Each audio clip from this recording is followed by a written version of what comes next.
Kemudian kitab itu kami wariskan kepada orang-orang yang kami pilih di antara hamba-hamba kami. Begitu panggilan azan subuh, kita hadir di masjid.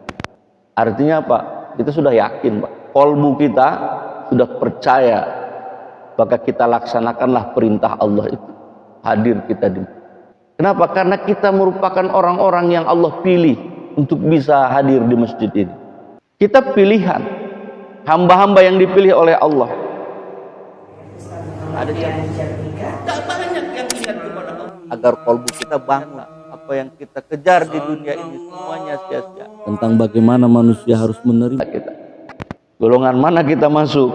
Kita memasuki golongan yang ini, yang sebagaimana dalam surah Al-Fatir disampaikan, diinformasikan.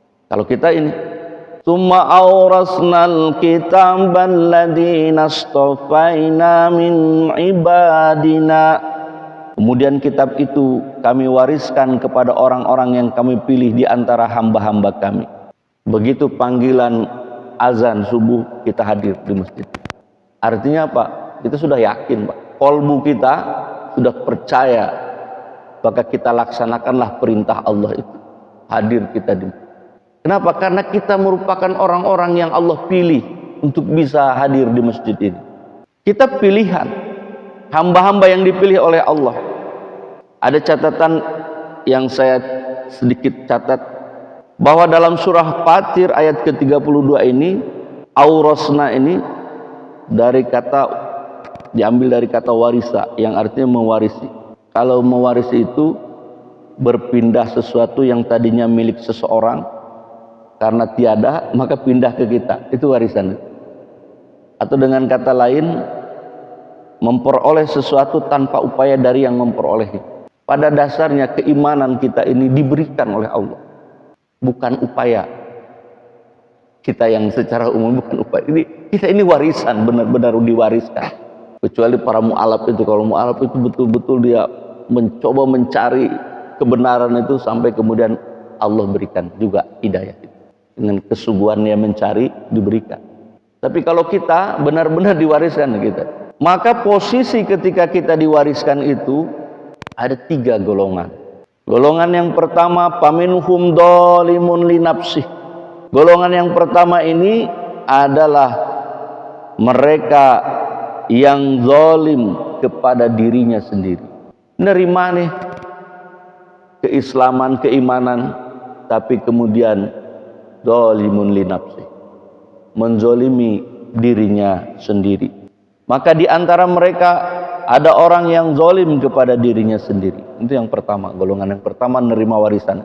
Yang kedua, wa minhum muqtasid, dan golongan yang kedua adalah yang ada di pertengahan. Kalau dalam tafsir Jalalain dikatakan faminhum dzalimun li nafsi, orang-orang yang zalim kepada dirinya sendiri ini bitaksir fil amali bih, karena lalai, karena sembrono dalam beramaliyah, nggak pakai ilmu, nggak pakai apa, pokoknya begitu dia dapat warisan iman Islam itu dia nggak memperhatikannya, makanya lalai, makanya dianggap sebagai sembrono. Kalau dalam bahasa tafsir Jalalain itu ditafsirkan sebagai bitaksir fil amali bih. Kemudian wa minhum muqtasid ya'malu bihi aghlabul awqat. Kalau yang pertengahan ini antara kebaikan dan kemaksiatannya seimbang. Tapi yang ketiga ada satu golongan lagi, wa minhum sabiqun bil khairat. Yang sabiqun bil khairat ini dikatakan yadumu ilal amali ta'lim wal irsyad ilal amal. Di samping mengamalkan, golongan yang ketiga ini juga mempelajarinya, taklim, juga mengajarkannya dan membimbing orang lain untuk mengamalkan. Itu golongan yang ketiga. Itu pun ada kalimat lanjutan, biiznillah, atas izin Allah. Kalau nggak Allah izinkan, nggak akan bisa begitu. Zalika huwal fadlul kabir. Yang demikian itu adalah karunia yang sangat besar. Bapak Ibu yang dirahmati Allah, lalu kemudian dalam tafsir Jalalain ini dijelaskan juga dalam Hasyiah Asy-Syawi. Kata beliau, mereka yang zalim itu ada memiliki kemungkinan yang sangat besar untuk Allah cintai. Jadi jangan berputus asa ketika kita lalai, kita lupa. Sebab ketika kita bertaubat kembali kepada Allah, maka Allah mencintai orang itu. Sehingga kita tidak boleh melepaskan harapan kita kepada Allah Subhanahu wa ta'ala. Harus dikuatkan harapan kita. Tatkala kita lupa terhadap amal soleh itu, maka harus kita kuatkan harapan rojak kita kepada Allah Subhanahu wa ta'ala. Jangan berputus asa. Begitu kita besarkan itu, terutama memasuki bulan Rajab ini, segeralah kita bertobat kepada Allah. Agar apa?